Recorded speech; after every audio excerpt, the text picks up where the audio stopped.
মাহফিলের সম্মানিত সভাপতি এবং যিনি ইন্তেজামিয়া কমিটির পক্ষে যিনি রয়েছেন মৌলানা মোহাম্মদ নাসির উদ্দিন আনসারী, তিনি আমার বাবার অত্যন্ত স্নেহভাজন ছিলেন।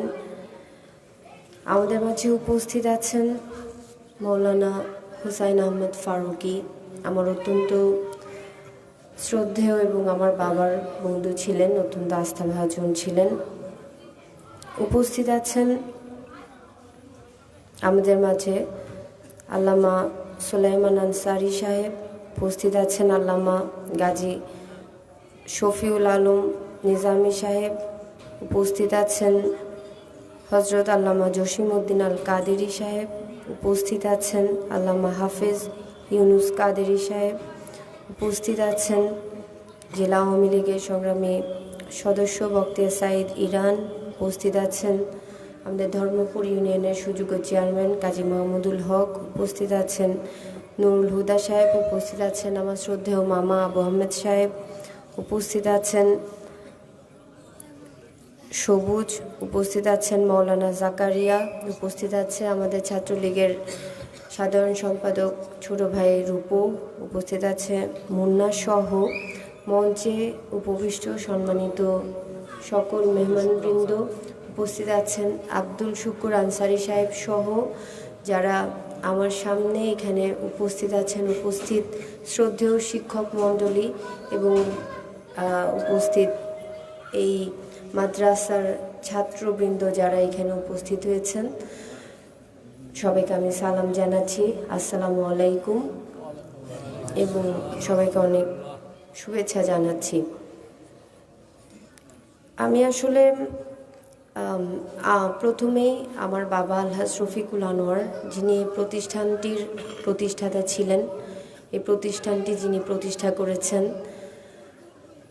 এবং এই ফটিকছড়ির মাটিও মানুষের পরম বন্ধু ছিলেন, তিনি আমৃত্যু এই ফটিকছড়ির মানুষের জীবনযাত্রার মান উন্নত করার জন্য এবং এই ফটিকছড়িকে একটি আধুনিক ফটিকছড়িতে রূপান্তরিত করার জন্য তিনি কাজ করে গেছেন। আমার শ্রদ্ধেয় বাবা আলহাজ রফিকুল আনোয়ারকে আমি গভীর শ্রদ্ধার সাথে স্মরণ করছি এবং সাথে আমাদের মুরব্বিবৃন্দ যারা বিভিন্ন সময় আমাদের ছেড়ে চলে গেছেন, সবাইকে আমি গভীর শ্রদ্ধার সাথে স্মরণ করছি এবং সকলের আত্মার মাগফিরাত কামনা করছি। আমার বাবার সন্তান হিসেবে আমার বাবা মারা যাওয়ার পর থেকে আসলে আমি ফটিকছড়ির মানুষের সেবা করার কাজে আমি নেমেছি এবং যেভাবে আমার বাবা এই ফটিকছড়ির মানুষের জন্য কাজ করে গেছেন, মানুষের কাছে ছিলেন, ঠিক সেইভাবে আমি সবার জন্য কাজ করার জন্য মূলত আমি রাজনীতিটা করে যাচ্ছি। আমার কাছে রাজনীতিটা মূলত মানব সেবা, মানুষের জন্য কাজ করার জন্য, মানুষের পাশে থেকে যতটুকু সম্ভব মানুষের আপদে বিপদে থেকে মানুষের পাশে দাঁড়ানোর উদ্দেশ্য নিয়েই, মানুষের সেবা করার জন্যই মূলত আমি আসলে এই কাজটা করে যাচ্ছি। সেবা আমাদের ইসলামের একটা ধর্ম, দেশপ্রেম ইসলামের ধর্ম, ছেলে হোক মেয়ে হোক, আমি মনে করি সেবা করার অধিকার সবার রয়েছে। হ্যাঁ, অবশ্যই যেহেতু আমি একজন মহিলা বা মহিলাদেরকে হয়তোবা সেভাবে আমাদের মাননীয় প্রধানমন্ত্রী একজন মহিলা, তিনিও দেশ পরিচালনা করে যাচ্ছেন, কিন্তু সম্মানের সাথে, ইজ্জতের সাথে। তো আমরাও একজন মহিলা হিসেবে আজকে আপনাদের সন্তান হিসেবে, আপনাদের মেয়ে হিসেবে, আপনাদের বোন হিসেবে আজকে আমি আপনাদের মাঝে উপস্থিত হয়েছি এবং আপনাদের সন্তান, আপনাদের মেয়ে, আপনাদের বোন হিসেবেই আমি এই ফটিকছড়িতে কাজ করে যাচ্ছি বা আমি কাজ করে যেতে চাই।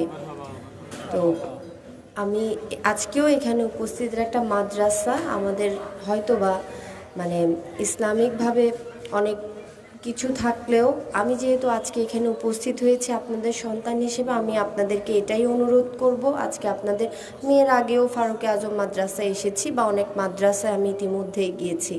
আপনারা সব সময় আমাকে আপনাদের সন্তানের মতো করে গ্রহণ করবেন, আপনাদের মেয়ের মতো করে গ্রহণ করবেন, আপনাদের বোনের মতো করে গ্রহণ করে নেবেন। এবং তাহলে আমি আপনাদেরকে সাথে নিয়ে আপনাদের জন্য কাজ করতে আমার অনেক সহজ হবে, যদি আপনারা সেভাবে করে আমাকে গ্রহণ করে নেন। সেই অনুরোধটা আমি আপনাদের সবার কাছে রাখছি। এবং আমি যেহেতু সেবা করতে এসেছি, সার্বিকভাবে আমি আপনাদের সকলের দোয়া এবং সহযোগিতা কামনা করছি। যে যার যার অবস্থান থেকে আমাকে আপনারা সহযোগিতা করবেন, আমার জন্য দোয়া করবেন, যেন এই ফটিকছড়িটাকে আমরা সুন্দরভাবে সাজাতে পারি। এই ফটিকছড়িটা আমাদের নির্বাচন যেটা গেল 7 তারিখ, জানুয়ারির 7 তারিখ জাতীয় নির্বাচন ছিল। আমি জানি আপনারা এখানে যারা উপস্থিত আছেন, যারা ভোটার, সবাই মাননীয় প্রধানমন্ত্রী জননেত্রী শেখ হাসিনার উপর আস্থা আছে। এবং আলহাজ রফিকুল আনোয়ার, বিশেষ করে আমার বাবাকে আপনারা বারবার নৌকাতে ভোট দিয়ে জয়যুক্ত করেছেন এবং আপনাদের সেবা করার সুযোগ করে দিয়েছেন। তার উপর আস্থা রেখে আমার বাবার সন্তান হিসেবে আমি বিশ্বাস করি আপনারা যারা এখানে আছেন, আপনারা সবাই নৌকাতে ভোট দিয়ে আমাকে আলহামদুলিল্লাহ আলহামদুলিল্লাহ আলহামদুলিল্লাহ আপনারা আমাকে জয়যুক্ত করেছেন। এই জন্য আমি আপনাদের সবার প্রতি অনেক কৃতজ্ঞতা প্রকাশ করছি, ধন্যবাদ জানাচ্ছি এবং মহান রব্বুল আলামিনের কাছে আমি অনেক অনেক শুকরিয়া আদায় করছি। এবং আল্লাহর কাছে আমি এটাই চাই, এটাই দোয়া করি, যেন আল্লাহ আমাকে ওই নসিব করেন, এটাই আমাকে যেন নসিব করেন, আমি যেন আমৃত্যু আপনাদের সেবা করে যেতে পারি, এই ফটিকছড়ির মানুষের খেদমত করে যেতে পারি এবং মানুষের জীবনযাত্রার মান উন্নত যাতে আমি করতে পারি। এই জন্য আপনারা সবাই আমাকে দোয়া করবেন এবং সহযোগিতা করবেন।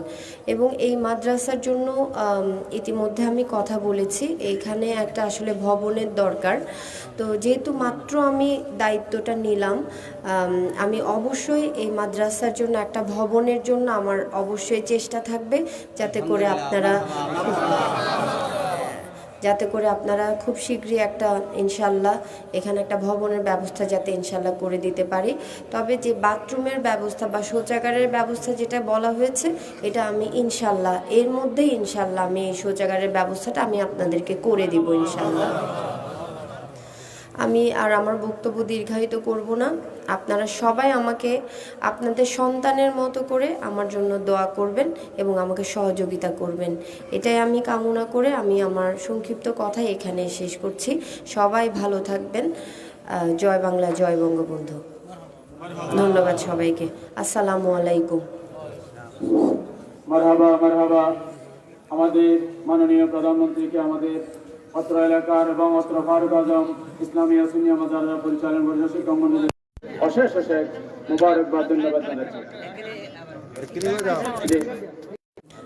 আমি শিক্ষক মণ্ডলীদের উদ্দেশ্যে, শ্রদ্ধেয় শিক্ষক মণ্ডলীদের উদ্দেশ্যে একটু বলতে চাই, ফারুকে আজম মাদ্রাসা কিন্তু একটা সময় মানে একদম 100% পরপর 3 বার, খুব সম্ভবত 100% কিন্তু পাস ছিল।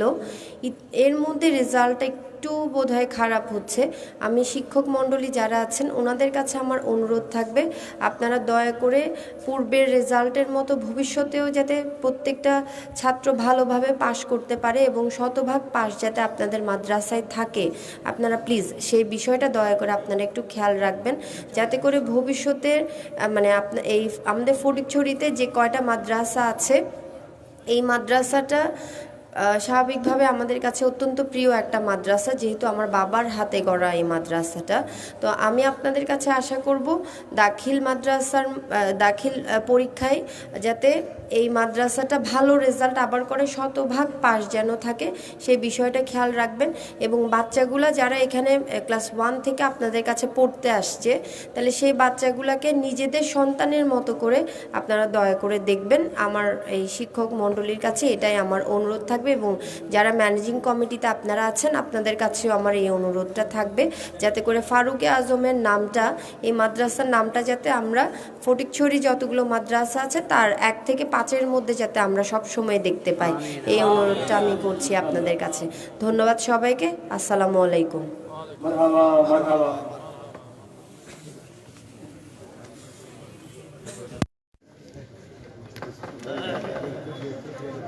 সম্মানিত উপস্থিতি, আপনারা সবাই সুশৃঙ্খলায় বসে। এ পর্যায়ে আল্লামা নেজামী সাহেব হুজুরের বাকি তকরির আরম্ভ হবে এশা পর্যন্ত। এশার পর ইনশাল্লাহ আমাদের প্রধান আকর্ষণ আল্লামা শেখুল হাদিস কাজী মহিউদ্দিন আশরাফী সাহেব হুজুরের তকরির আরম্ভ। আপনারা সবাই সুন্দরভাবে বসে পড়ুন।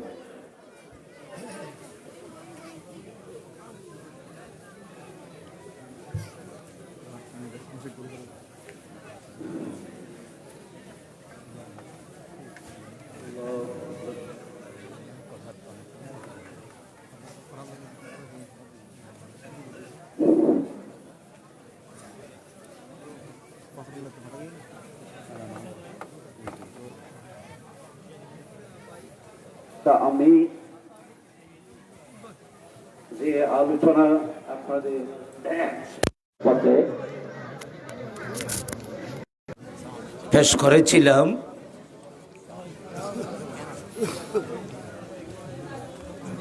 ঈসাল সওয়াব প্রসঙ্গে,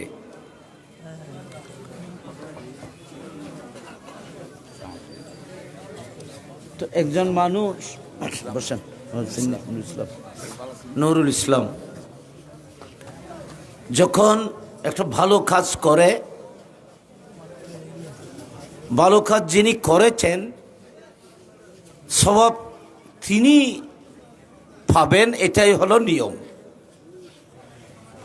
কিন্তু এই সওয়াব অর্জনের পর সে যদি তার প্রাপ্য এই সওয়াব যদি অন্য কোনো মুসলমানের জন্য, ইমানদারের জন্য যদি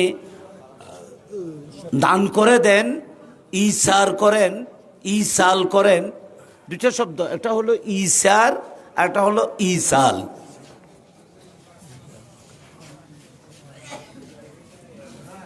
আমরা ভালো কাজ, অনেক সময় কাজ আমরা আমাদের জন্য করি, কিন্তু পৃথিবীর মধ্যে এমন কিছু মানুষ আছে যারা কাজ জাতির জন্য করে। সুবহানাল্লাহ বলেন সবাই। আমরা যদি অর্জন করি, আমরা যদি কামাই করি, তাহলে এটা আমরা আমাদের জীবনের জন্য, আমাদের জীবনকে সুন্দর করার জন্য আমরা কামাই করি। কিন্তু পৃথিবীর মধ্যে এমন কিছু মানুষ আছে যারা যা অর্জন করেন এগুলো জাতির জন্য অর্জন করেন। তো যারা নিজের জন্য অর্জন না করে জাতির জন্য অর্জন করেন, নিজে অর্জন করে জাতিকে অক্ষ করে দেন, এটাকে বলা হয় ইসার। এটাকে বলা হয় কি? যেমন আমি এই কথাটা আরেকটা বেরিয়ে গেছে। এখন বুখারী শরীফের প্রথম হাদিস, প্রথমেই আমি আপনাদের মাধ্যমে দেখেন, রসুল পাক সবাই বলি সাল্লাল্লাহু আলাইহি ওয়াসাল্লাম সোমবার এশারের নামাজের সময় সাইয়েদনা জিবরিল আমিন আলাইহিস সালাম ওই জবলে নূরে জিবরিল ওহী নিয়ে সর্বপ্রথম এসেছিলেন। কিবার? সোমবার এশারের সময় রসুল পাক গারে সুরে জবলে নূরে, না গারে হেরায় জবলে নূরে, গারে হেরার নাম জবলে নূর। গারে সুর যেটা, এটাও মক্কা শরীফে। জবলে নূর যারা হাজিরা আছেন, আপনারা গেছেন যেখানে রসুল পাক মুরাকাবা মুশাহিদায় থাকতেন, যে পাহাড়ের উপরে জিবরিল আলাইহিস সালাম সর্বপ্রথম কোরআন নিয়ে অবতরণ করেছিলেন। ইকরা বিইসমি রাব্বিকাল্লাযী খালাক, যে পাহাড়ের উপরে নাজিল হয়েছিল। আপনারা জানেন এই ওহির পরে রসুল পাক সাল্লাল্লাহু আলাইহি ওয়াসাল্লাম ঘরের মধ্যে আসলেন। জিবরিলের সাথে নবীর সাথে আলিঙ্গন হয় 3 বার। রসুল পাক সাল্লাল্লাহু আলাইহি ওয়াসাল্লামের সাথে কার সাথে? জিবরিল। জিবরিল একটা সৈয়দুল মালায়েকা, সমস্ত ফেরেশতাদের যিনি লিডার, সর্দার, অনেক পাওয়ারফুল ফেরেশতাটি, এবং ফেরেশতাদের মাঝে তিনি সর্বপ্রথম সৃষ্টি। ফেরেশতাদের মাঝে জিবরিল আলাইহিস সালাম সর্বপ্রথম সৃষ্টি।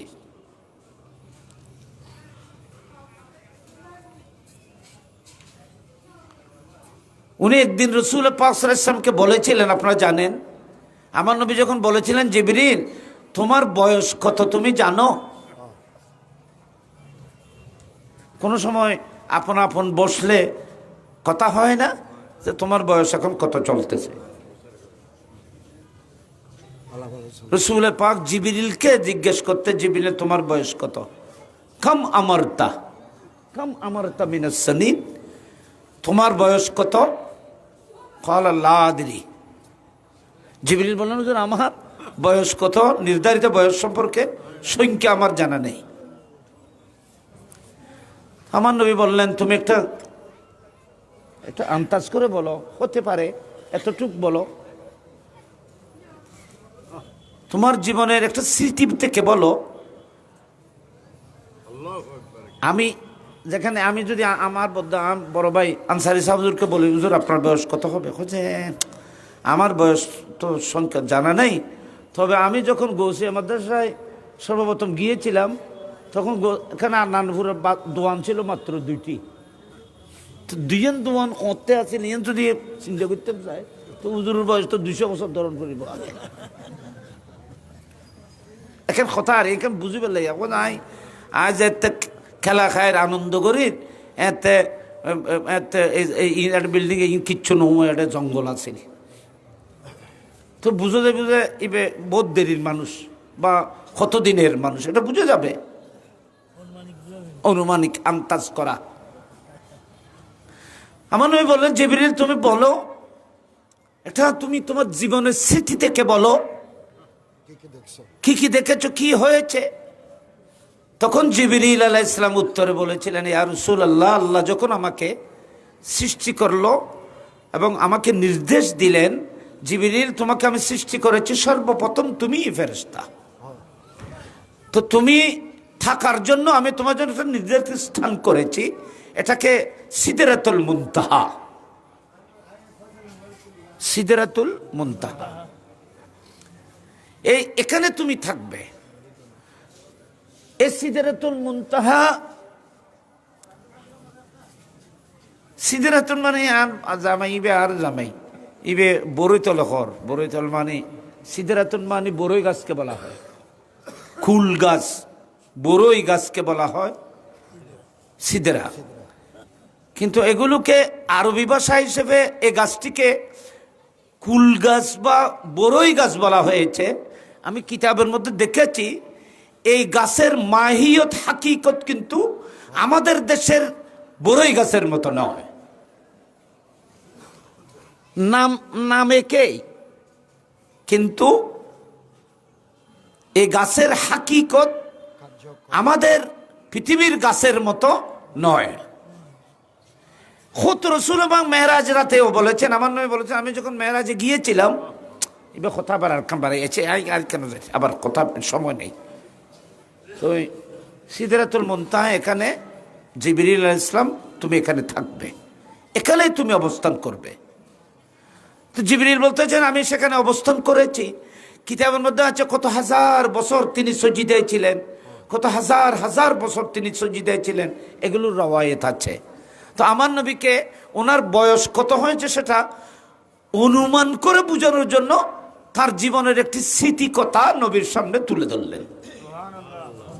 জীবনের একটি স্মৃতি বলতেছেন, ইয়া রাসূলুল্লাহ, আমি যখন আল্লাহর নির্দেশে সিদরাতুল মুনতাহা যখন অবস্থান করছিলাম, হয়তো এট ফার্স্ট আমি একটা বড় সুন্দর একটি জিনিস প্রথমে দেখেছিলাম।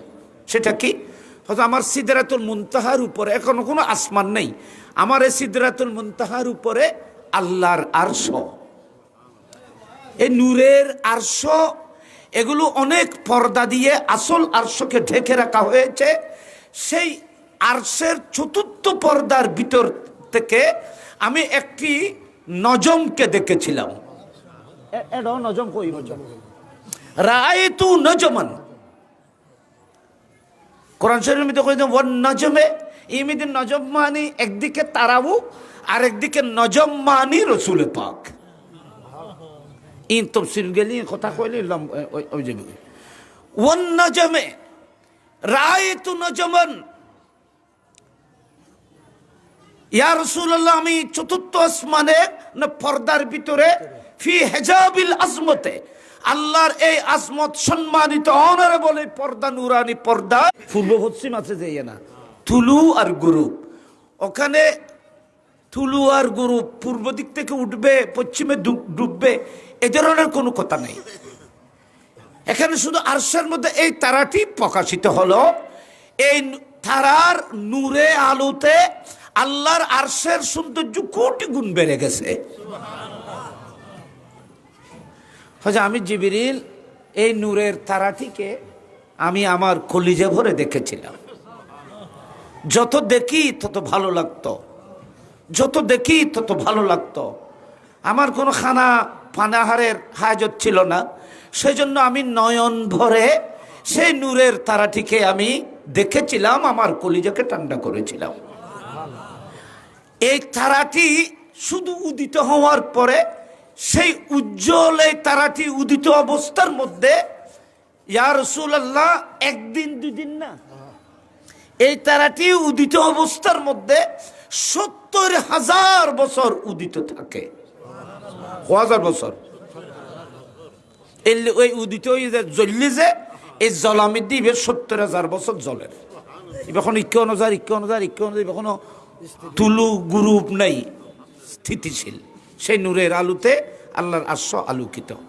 70,000 বছর পরে একদিন সেই তারা ডুবে গেল, আবার পর্দার আড়ালে চলে গেছে। পর্দার আড়ালে চলে যাওয়ার পরে আমি সেই তারার জন্য ইশতিয়াক হলাম। আমার এখানে একটা অনুপ্রেরণা, একটা প্রেম, আমার এখানে সেই তারার মহব্বতের আগুন জ্বলতেছিল যে আমি এই তারা কখন দেখব। আমি এই তারাকে ডুবো অবস্থার মধ্যে অস্ত যাওয়া বা গায়েব হয়ে যাওয়ার পরে এই তারাকে আমি 70,000 বছর আর দেখি। নতুনভাবে তারাটি নতুনভাবে প্রকাশিত হতে মাঝখানে ডিস্টেন্স কত? কেন উঠছে যে 70,000 আছে না? আপনি এখানে এসেছেন, আপনার এই আশাটি যাওয়া মাঝখানের সময় কত? তো আপনি যখন আইসুনি তুন্দরণ্য করিব না, সূর্য যখন উদিত হলো, কি বলে, তারা যখন এটা প্রকাশিত হলো, জিবরিল বলতেছে এই তারাটি উদিত হওয়া থেকে তারাটি আবার নতুনভাবে উদিত হওয়ার মাঝখানের সময় কত? 1,40,000 হবে না? কারণ উদিত তুলু, একটা তুলু থেকে আরেকবার তুলু, নতুনভাবে উদিত হওয়া থেকে আরেকবার নতুনভাবে উদিত হওয়ার মাঝখানে সময় হলো উদিত হওয়ার পরে 70,000, ডুবার পরে 70,000, এরপরে আবার নতুনভাবে উদিত হবে। তাহলে 70 1,40,000 বছর পরে এই তারাটি আবার নতুনভাবে আমি আল্লাহর আরশের মধ্যে উদিত হতে দেখতে পাই।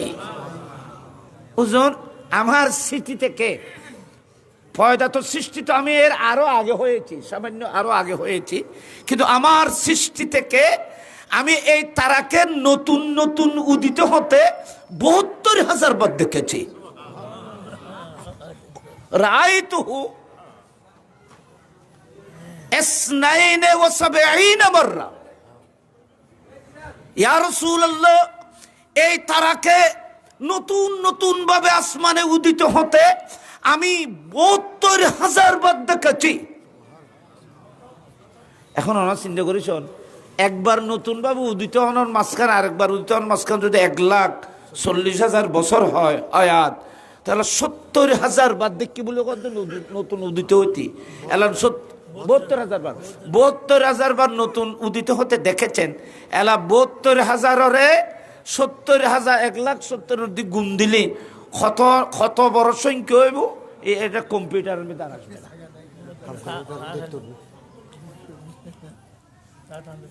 কত লম্বা হায়াত। জিবরিল বলতেছেন, হুজুর, আমি আমার বয়সের নির্দিষ্ট সময়ের কথা বলতে পারবো না, তবে এতটুকু বলতে পারি যে আমি এই তারাকে 72,000 বার নতুন নতুন ভাবে উদিত হতে দেখেছি। এটা বলার পরে রসুল পাক সাল্লাল্লাহু আলাইহি ওয়াসাল্লাম তবস্সুম করলেন। তবস্সুম মানে বুঝছেন না, মুস্কি হাসি। হাসিরও প্রকার আছে, ক্লাসিফিকেশন আছে, স্তর আছে। খন হাসি জায়েজ, খন হাসি না জায়েজ।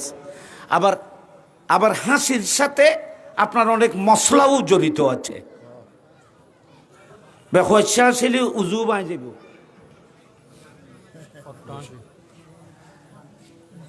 আচ্ছা, আমি সেই মশলাটি ক্লিয়ার করি। কেউ যদি মনে করেন নামাজের মধ্যে কোনো কারণে নামাজের মধ্যে যদি একটু মুস্কি হাসি হয়,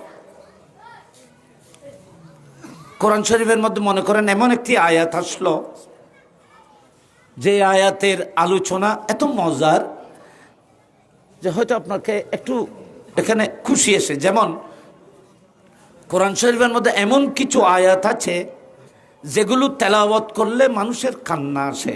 যারা কোরআন শরীফ বুঝে এরা নামাজের মধ্যে কান্না করে। সহিহ বুখারী শরীফের হাদিসে আছে, সৈয়দনা ওমর ইবনুল খাত্তাব রাদিয়াল্লাহু তাআলা আনহু আগের কাতারে নামাজ উনি ইমামতি করতেছেন। বুখারী শরীফের হাদিস, হযরতে ওমর ইবনুল খাত্তাব ইমামতি করতেছেন। সেই ইমামতি অবস্থার মধ্যে তিনি সূরা ইউসুফ তেলাওয়াত করতেছেন।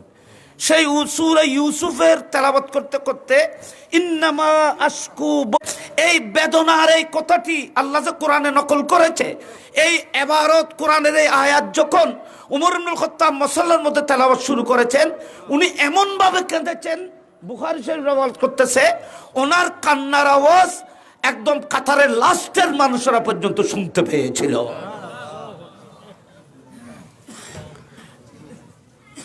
এখন নামাজ জমিতে খাঁদিলে নামাজ ভাঙিব কিনা? এমনি যদি কেউ এমনি যদি কেউ যদি কোরআনের আয়াত, কোরআন শরীফের ভয়াবহতা, কোরআন শরীফের আলোচনাগুলো বুঝে, কোনো আলেম যদি চোখের এরা হেরমত শরীফ দি মক্কা শরীফের হেরমত, অনেক মানুষকে চোখের পানি পেলে রাত্রে রমজান শরীফে কোরআন শরীফ তেলাওয়াত করার সময় আমি নিজে দেখেছি। আল্লামা সুদাইসি রহমতুল্লাহ আলাইহি যখন কোরআন শরীফ তেলাওয়াত করতেন হেরমে, যখন রমজান শরীফ কোরআন শরীফের মধ্যে যখন তেলাওয়াত করতে, আমি অনেক মানুষকে কাতারের মধ্যে কাঁদতে দেখেছি। আর এন হেরম আমি দেখাতে নিয়ে যাই আল্লাহর ঘর খানায় কাবা সামনে, আমার নবীর রওজায়ে পাক সামনে, রওজায়ে পাক পাশে, এখানে যখন কোরআন শরীফ তেলাওয়াত হচ্ছে, যেমন নাকি কোরআন শরীফ তেলাওয়াত হচ্ছে, আপনি নবীর সামনে দাঁড়িয়েছেন, রওজায়ে পাকের সামনে দাঁড়িয়েছেন, তখন কোরআন শরীফ তেলাওয়াত হচ্ছে, ইয়া আইয়ুহাল্লাযীনা আমানু লা তারফাউ আসওয়াতাকুম ফাওকা সাউতিন নবী ওয়া লা তাজহারু লাহু বিল কওলি কাজাহরি বাযিকুম লিবাস।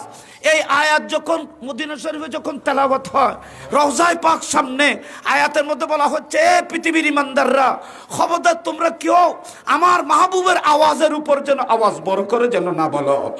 এই আয়াত যখন তেলাওয়াত হয়, মদিনা শরীফের মধ্যে আশিকরা হু হু করে কাঁদতে দেখা যায়, কারণ রসুল পাক এখানে মওজুদ, রসুল পাক এখানে আছে।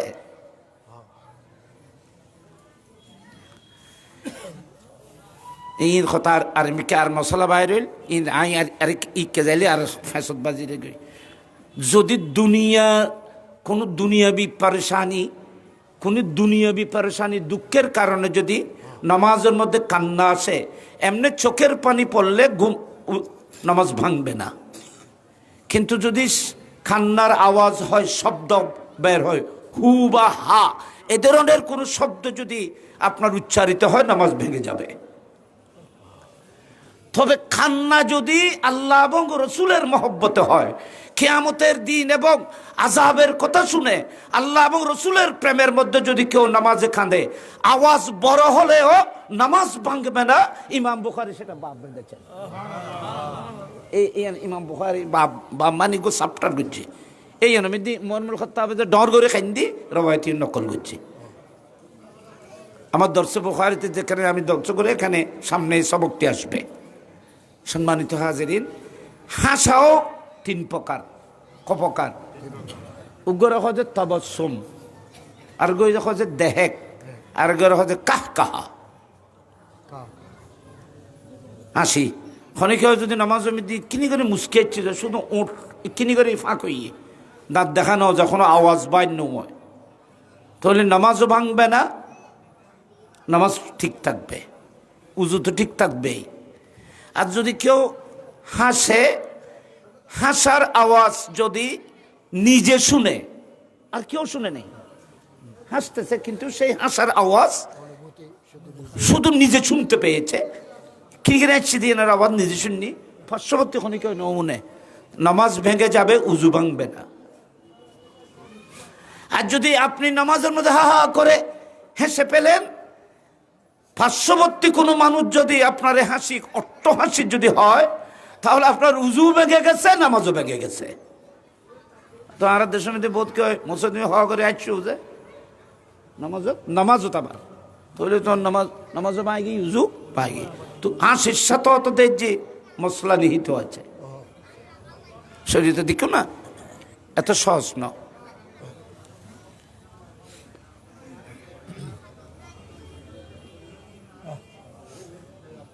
কি হয়ে তুমি চাইল রসুল পাক তবস্সুম করলেন, তবস্সুম করে বলতেছেন, জিবরিল তুমি তো একটা বড় সুন্দর রাজের কথা তুমি আজকে বলেছ। ইয়া রাসূলুল্লাহ, রাজের কথা মানে?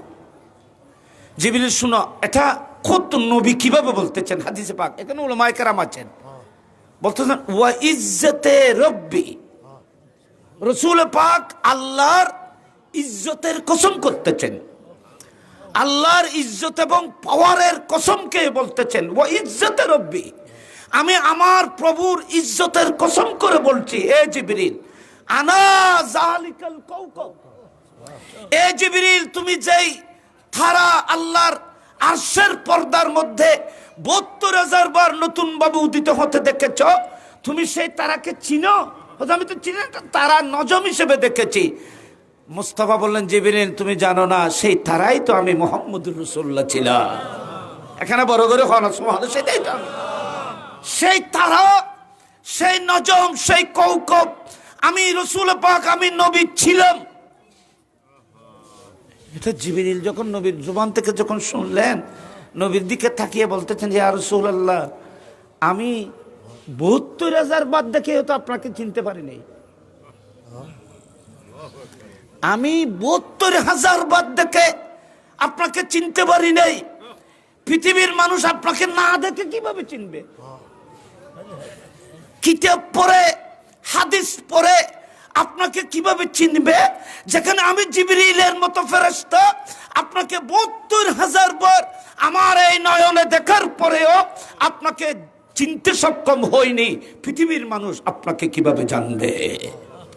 সুবহানাল্লাহ। বড় করিয়ে রে এত লান নবী হাকিকত বয়ান করছি, আর নবী হচ্ছে এ বিশ্ববাসী, খনিকে আমি নবীকে চিনেছ, এই কথা যদি কেউ বলো তাহলে এটা ভুল হয়ে যাবে, এটা গলত হবে, ভুল হবে।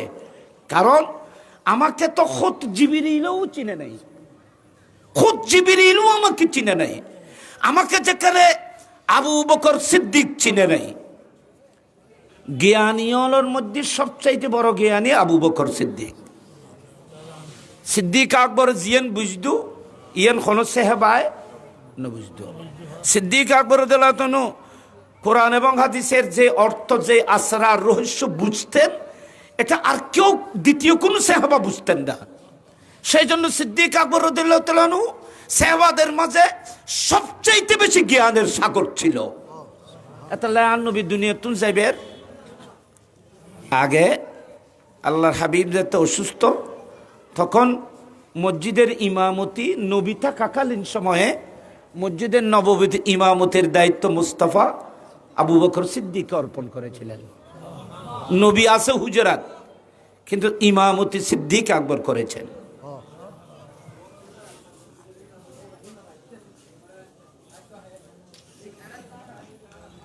রসুল পাক সাল্লাল্লাহু আলাইহি ওয়াসাল্লাম অসুস্থ হওয়ার পরে সিদ্দিক আকবর রাদিয়াল্লাহু তাআলা আনহু নবী থাকাকালীন সময়ে অলরেডি রসুল পাক হুজরায়ে পাকের মধ্যে পৃথিবীতে মজুদ আছেন। এমতো অবস্থায় আবু বকর সিদ্দিক রাদিয়াল্লাহু তাআলা আনহু মুস্তাফার ওজুদ পৃথিবীতে থাকাকালীন সময় সিদ্দিক আকবর কমপ্লিট 17 ওয়াক্ত নামাজের ইমামতি করেছিলেন। কত ওয়াক্ত?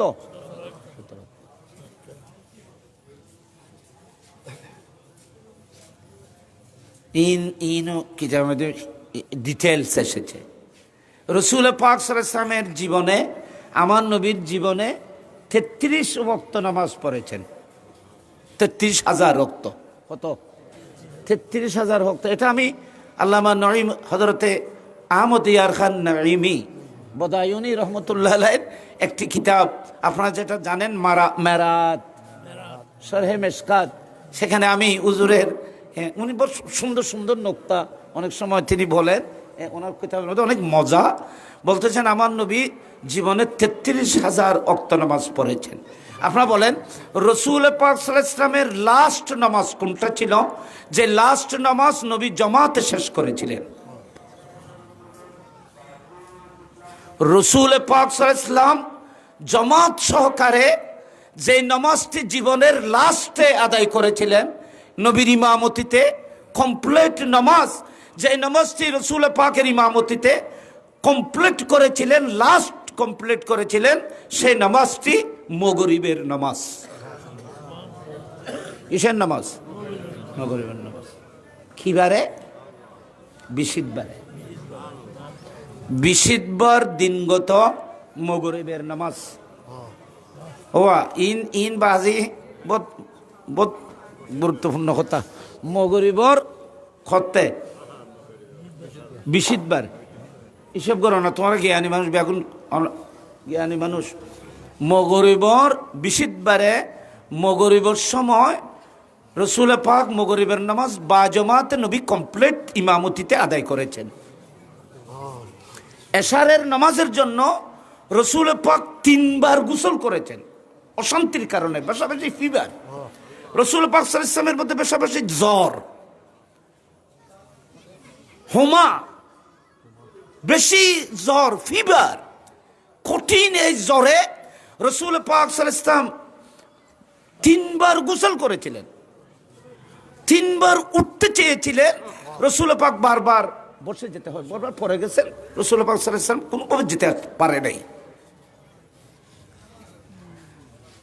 যখন এই রসুল পাক নবী পাক সাল্লাল্লাহু আলাইহি ওয়াসাল্লামের বেহুশি তারি হয়েছিল, আমার নবী যখন হুঁশ আসেন তখন বলেন সাহাবারা নামাজ পড়ে ফেলেছে।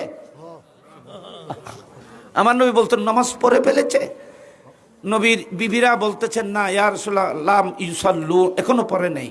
ওয়াহুম ইয়ান্তাজিরুনাকা, বুখারী শরীফ, ওয়াহুম ইয়ান্তাজিরুন। ইয়া রাসূলুল্লাহ, ইয়া রাসূলুল্লাহ, সমস্ত সাহাবারা রাতের গভীর হয়ে যাচ্ছে, তারপরও মুস্তাফার পিছে নামাজ পড়ার জন্য ইন্তজার করতেছে মসজিদে। আপনি ছাড়া তারা নামাজ পড়তে চায় না। তার নবী যাতে 3 বার চেষ্টা করছি, আল্লাহর এনকমিন বিয়াগিন। আমার নবী বললেন মুরু, হাদিসে পাক বুখারীর, মুরু আবা বকরিন আন ইউসাল্লিয়া বিন-নাস। এ বেলাল, এ আমার বিবিরা, সিদ্দিক আকবরকে বলো আমি রসুল পাক নির্দেশ করছি উনি যেন আমার সমস্ত সাহাবায়ে কেরামদের মাঝে ইমামতির সাথে নামাজ পড়ান।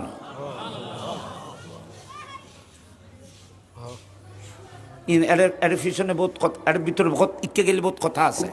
তো সিদ্দিক আকবরের নামাজ খত্তম শুরু করল, এশারতুন খত্তুন খন্নতুন এশারতুন, এশারক্ত থেকে নবী আর আসতে পারছে না, এশারক্ত গেছে। ওনার হিসাব করছে বাবা বিশুদ্ধবার দিনগত মাগরিবের নামাজ রসুল পাক শেষ, এত শেষ করে তারপর এশার সিদ্দিক আকবর শুরু করেছেন। এশা বিশুদ্ধবারে দিনগত, এশা, ফজর, জোহর, আসর, মাগরিব, কত হইল না? এশা, ফজর, জোহর, আসর, মগরিব 5 ওয়াক্ত। অত মগরিবের মধ্যে আইরে 5 ওয়াক্ত। তাহলে শুক্রবার আগে দিন শেষ হই, এখন শুক্রবার গিয়ে শনিবার শুরু নই, শনিবার তো আবার শুরু হর। এশা, ফজর, মগরিব, এশা, আসর, এই খেয়াল করে দিবে বুড়ো মানুষ। আসর তলি 10 ওয়াক্ত। তলি শনিবার গিয়ে রবিবার না, শুক্রবার গিয়ে শনিবার গেল, তাহলে আবার শুরু করো রবিবার দিন মগরিব না এশা, ফজর, জোহর, আসর, মগরিব, তই 15 তো নই। তাহলে মগরিব মধ্যে হইলে কি হইল 15 ওয়াক্ত। 15 ওয়াক্ত শেষ, রবিবারও শেষ, রবিবারও কি শেষ। তো রবিবার দিনগত রাত এশার তো রই, এশা কত 16। তারপরে ফজর, সোমবারের সকালের নামাজ সিদ্দিক আকবর ইমামতিতে উনি, এখানে আবার কিছু কথা আছে, উনি পড়ালেন। কত ওয়াক্ত হইল 17। সেই সোমবারে জোরে রক্ত আসার আগে আগে আল্লাহর প্রিয় হাবিব এই পৃথিবী থেকে পর্দা করেন। 17 ওয়াক্ত নামাজের মধ্যে এখানে কিছু ঘটনাও ঘটেছে। সেটা হলো শনিবার অথবা রবিবার, শনিবারে গেল শনিবার অথবা রবিবারের জোহরের নামাজের সময় রসুল পাক সাল্লাল্লাহু আলাইহি ওয়াসাল্লাম হুজরায়ে পাকের পর্দা সরিয়ে জামাতের দিকে দেখেছিলেন। আমার নবী হুজুরের বিবিগণকে বলেছিলেন, আমার উম্মত কিভাবে নামাজ পড়তেছে আমি একটু দেখতে চাই। আমার নবী একটু দেখার জন্য পর্দা সরাইলেন।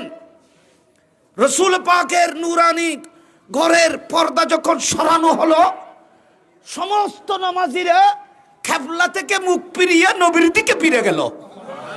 একটু বড় করে বলুন সুবহানাল্লাহ, আল্লাহু আকবার। ইয়া রাসূলুল্লাহ,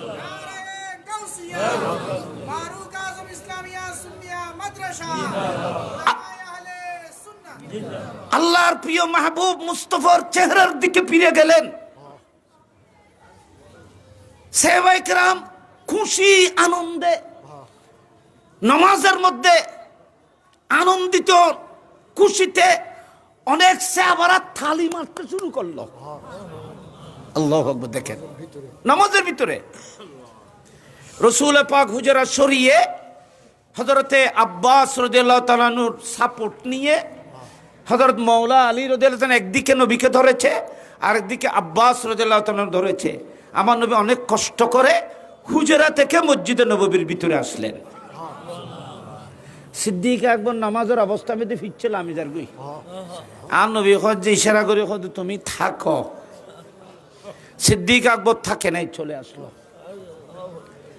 আমার নবীর সিদ্দিক আকবরের বাম পাশে এন্দা ইয়াসারিহি, বাম পাশে রাসূল পাক সাল্লাল্লাহু আলাইহি ওয়াসাল্লাম বসলেন।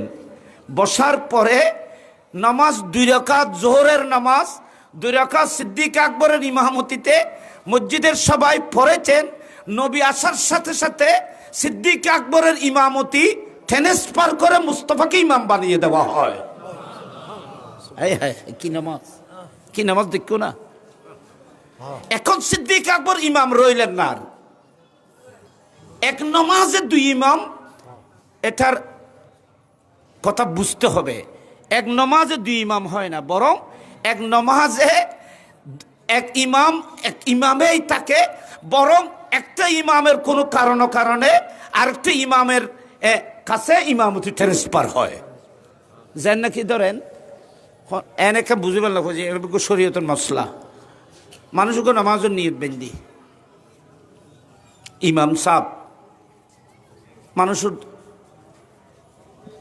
মানুষের সমস্যা বড় সময় থাকে, হঠাৎ করে হয়তো এবার রুজু ভাঙি বা কোনো সমস্যাই নামাজ আর পড়াইতে পারছে না বা কোনো কারণে, তখন উনি কি করবে? নামাজ তো ভেঙে গেছে বা নামাজ ভেঙে ফেলবে, এই অবস্থার মধ্যে নামাজ তো আর পড়াতে পারবে না। সে পিছন থেকে একজন ইমামকে হুজুরকে মশালার মধ্যে তুলে দেবে, উনি একজন তুলতে তুলতে পিছের দিকে চলে আসবে। আমরা হন চাই নামাজিয়া নমিদি ইমাম হবই ইমাম দুবই দেন উগ্র ইমামতি ক্যান্সেল হয়ে যায় এরা আরোগ্যর ইমামতি স্থির হয়ে যায়। নামাজে ইমাম একটি, কিন্তু অর্ধেকের একজন, অর্ধেকের আরেকজন। অনেকে বলে এক নামাজে দুই ইমাম, এক নামাজে দুই ইমাম হয় না, এক নামাজে দুই ইমাম হতে পারে না। ইমাম একজন হয়। একটি গাড়িতে দুই ইঞ্জিল হতে পারে না, দুই সাইডে দুই ইঞ্জিল হতে পারে না, সম্ভব না। একটা চলবে আর একটা স্টপ থাকবে, বিমানের মতো। বিমানের দুনো উত্তরণও চলে। ওগো অ্যাক্সিডেন্ট কোনো সুবিধা অসুবিধা হইলে আর রিজার্ভ থাকে যায় বিপদ। আচ্ছা যাই হোক, কথা বাড়ি যাই গেছে এই কতক্ষণ খটে যাই কোনো ঠিক নেই বাবা, কতক্ষণ বুড়ো মানুষ তো কতক্ষণ খটে যাই।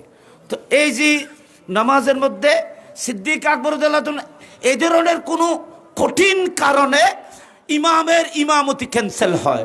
কিন্তু আরেকটা জিনিসে মানুষের ইমামতি ক্যান্সেল করে দেয়, যদি নামাজের মধ্যে সশরীরে মুস্তফা হাজির হয়, পৃথিবীর কোনো ইমামের ইমামতি থাকবে না, ক্যান্সেল হয়ে মুস্তফা ইমাম বনে যাবে, রসুল ইমাম বনে যাবে। তবে রসুলের অনুমতি সাপেক্ষে শুদ্ধ হবে। যেমন হযরতে আব্দুর রহমান ইবনে আউফ রাদিয়াল্লাহু তাআলা আনহু জঙ্গে মউতা যাওয়ার পথে হযরতে আব্দুর রহমান ইবনে আউফ রাদিয়াল্লাহু তাআলা আনহু ফজরের নামাজের ইমামতি করেছিলেন। রাসূল পাকের কাফেলা দূরে ছিল, এদিকে ফজর হয়েছে, নবী আস্তে আস্তে দেরি হবে মনে করে আব্দুর রহমান ইবনে আউফ রাদিয়াল্লাহু তাআলার নেতৃত্বে মাঝপথে সাহাবায়ে কেরামরা ফজরের নামাজের নিয়ত বেঁধে ফেলেছিলেন। নামাজ ফরজ যখন আব্দুর রহমান ইবনে আউফ, কিন্তু নবী আসে রাসূল পাক একখানা দূরে, নবীর কাফেলা এখনো আসে নাই, এরা ফজর নামাজ। নবী যখন আসলো সাহাবায়ে কেরামরা থালি মাত্র দিন ফলে ইসলামের প্রথম যুগ আর নবী আবার ক্যান্সেল করছি, এখন থালি নাই, থালি হবে না, বরং সুবহানাল্লাহ হবে। কি হবে? আর খনিকা বললে কি হয় ইল্লাহ না না আল্লাহু আকবার কর, আল্লাহু আকবার খন সুবহানাল্লাহ খন একখান কথা আরে হ্যাঁ আল্লাহু আকবার বলবে, সুবহানা বলবে, হাদিস বলবে সুবহানাল্লাহ বলবে। সুবহানাল্লাহ খনর কথা কিন জাগান মন সুবহানাল্লাহ বড় করে বলবে।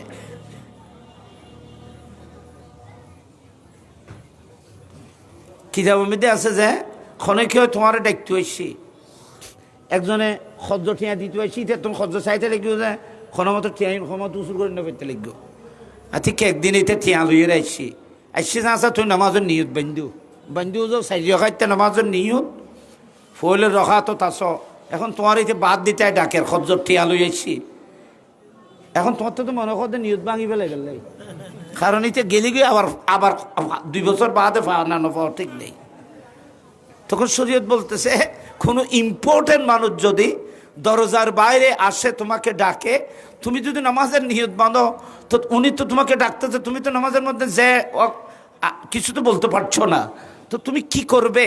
শরীয়ত বলতেছে তুমি নামাজের মধ্যে সুবহানাল্লাহ বড় করে বলবে।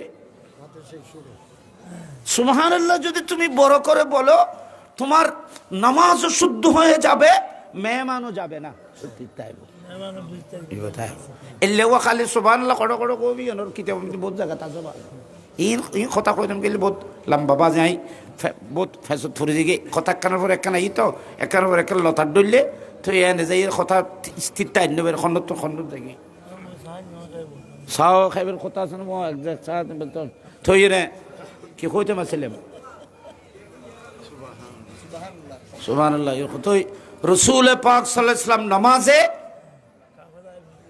কাফেলা এসে যখন নবী যখন আসলো, হযরতে আব্দুর রহমান ইবনে আউফ রাদিয়াল্লাহু তাআলা আনহু পিছন দিকে নেমে যেতে চাইলেন।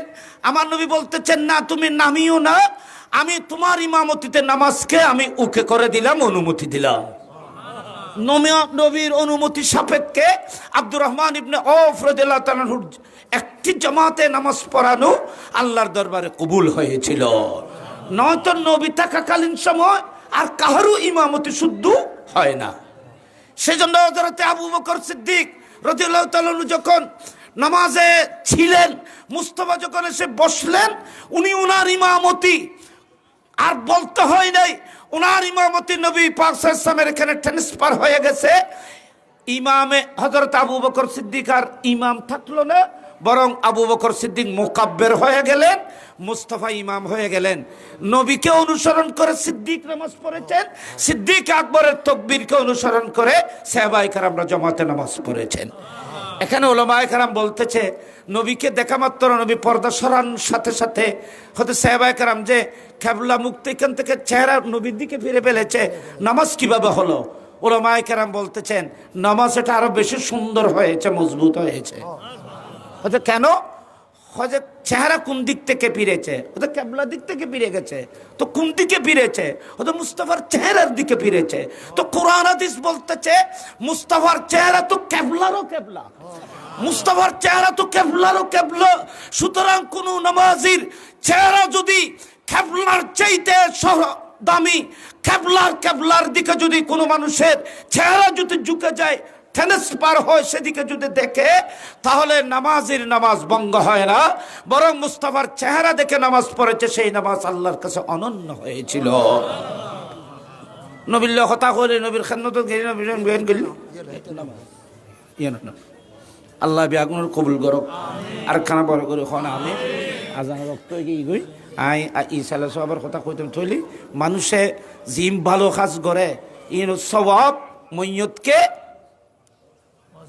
পৌঁছাইতে পারে, জিন্দাকেও পৌঁছাইতে পারে। আই উগ্র কথা করে শেষ করি, উগ্র কথা কারণ খেয়াল করো। রসুল পাক সাল্লাল্লাহু আলাইহি ওয়াসাল্লাম একটা কিতাব কিনে দিলেন, একটা কিছু করে দিলেন, এটা যতদিন পর্যন্ত করে চলমান থাকবে, এখানে যতদিন খেদমত চলবে, এগুলো সব আপনার কবরে ওনারা ইসাল না করলেও পৌঁছে যাবে। এটা রাসূল পাক বলেছেন ইল্লা মিন সাদকাতিন জারিয়াতিন, সাদকায়ে জারিয়া। একটা মানুষ অমর হয়ে থাকতে পারে নবীর কথা, তিনটি কথা যদি মানুষ স্মরণ রাখে। একজন মানুষ পৃথিবী থেকে ইন্তেকাল করার পরেও জাতির কাছে সে অমর হয়ে থাকবে যদি তিনটে জিনিস করে। একটা হলো সাদকায়ে জারিয়া, আরেকটা হলো এলমের খেদমত, আরেকটা হলো কোনো নেককার আওলাদ পৃথিবীতে রেখে যাওয়া। আজ মনে করেন আর রফিকুল আহমদ সাহেব উগো মরত্ব নেই, উগো মরত্ব নেই, কিন্তু আল্লাহ ওরকম মাইয়া দিয়ে যায়, এবার মরত্ব তুম বাড়ে। এবার কোথায় আর কষ্ট নহলে আজ উনি গুন্ডিতাই দেখি যায়, গুন্ডিতা কি এটা গিয়ে এবার গুন্ডিতা দেখি দিই। আজ যাই দেখি চিন্তা করি এবার দেলি আজ হল্য খুশি না কথার কথা মানুষ আজ এবার নাই ওর মাইব ছোটো মাইব আসলে আর ছোটো থাকতে দেখছি মাইয়া এবার গুন্ডি থাকতে গেছিটাই বোকারের কথা উজুর তারা একবার ছোট তো এই মাইয়া ভুয়াও য আল্লাহ আজ বাপর কথা কর স্মরণ করেন, বাপর ইসাল বাবরই ধলি ধরেন। একজন নেক সালে সন্তান যদি আপনি রেখে যেতে পারেন, তা আপনি মরেও অমর, মরেও অমর। বঙ্গবন্ধু দুনিয়া থেকে শহীদ হলেও তিনি শহীদ হওয়ার পরে তারপরও তিনি অমর, যেহেতু ওনাকে মানুষের সামনে স্মৃতি হিসেবে তুলে ধরতে পেরেছেন ওনার সুযোগ্য কন্যা। আপনি যদি এই ধরনের একজন নেককার সন্তান রেখে যেতে পারেন, আপনার ইয়াদ করবে, আপনার জন্য গুনাহ মাফ চাইতে থাকবে, ইস্তেগফার করবে। আপনি এখানে মাদ্রাসার মধ্যে টাকা দিয়েছেন, পয়সা দিয়েছেন, এই মাদ্রাসার সহানুভূতিতে আপনি পাশে দাঁড়িয়েছেন। এই মাদ্রাসা থেকে যত ছাত্র প্রোডাক্ট হবে, এরা যেখানে যাবে আজান দেবে, একামত বলবে, নামাজ পড়বে, পড়াবে, ভালো কাজ করবে, আপনি সেই মানুষটির সাথে সাথে আপনি সওয়াবের অধিকারী হতে থাকবে, যেহেতু আপনি এলমের সাথে জড়িত হয়ে গেছেন। ইমাম বুখারীর আর এখন কে দেখি না বাজি, ইমাম বুখারীর আর এখন কে দেখি না, কিন্তু বুখারীর ওরস প্রত্যেক ঘরে ঘরে চলে, খতমে বুখারী চলে, এটা খানা না করে নামাতেই তারা ওয়াবি হলো খতমে বুখারী পড়ায়, এনে ওরস যাইজ নেই বলে খত যায় না, কিন্তু বুখারী শরীফর খতম পড়ায় এরা খানা খাত যত ওরস ঘুরি ফেলার তার ন ভাই তারা বুঝিন দেওয়া ইয়ার ভাই এর কেন আর গুরতে হলো আল্লাহর কোনো কারণ বুখারী শরীফের খতম পড়াই রে, এটা যদি খানা না করে মুলি সাহেব বেগুনে গাল দিব। ও বুখারী শরীফের খতম পড়াই তুই ওকে জিলেবির ফাঁকেটা করতে মনে না এখন বিরিয়ানি করি বললে তোমার মনে না বেগুনে বানে ফুয়ানা খাইলে রংসা খাবাই রে মুলি সাহেব যদি বুখারী শরীফ পড়ায় এটা মন দিয়ে বুখারিও করতে। সুতরাং বারো বিরিয়ানি করতে হবে, খানা করতে হবে। ইমাম বুখারী শরীফের তেলাওয়াতে বালা খানার যে ব্যবস্থা করা হয়েছে, ইন্তজাম করা হয়েছে, এটা খুব সেন্সিটিভলি গভীরভাবে ইমাম বুখারীর ওরস হয়ে গেছে। আসসালামু আলাইকুম। আর হতা না পারে বাজি এতক্ষণ যাবৎ অতীব গুরুত্বপূর্ণ তকরির পেশ করলেন মুজাহিদে মিল্লাত মুনাজির আহলে সুন্নাত মুবাসসিরে আজম হুজুর আল্লামা শফিউল আলম নিজামী সাহেব কেবলা মুদ্দাজিল্লুল আলী। সুপ্রিয় উপস্থিতি, এখন এশারের আজান হবে। আজানের পরপর আমরা এশারের জমাত মাঠে পড়ব, আপনারা কেউ উঠবেন না, এখানে এশারের জমাত হবে। এশারের নামাজের পরপর আল্লামা শাইখুল হাদিস মঈনুদ্দিন আশরাফি দামাত বরকাতুল কুদসিয়ার তকরির আরম্ভ হবে। সবাই মাহফিলে বসে যান, এখন এশারের আজান হবে। এশারের আজানের পরপরে এখানে জমাত হবে।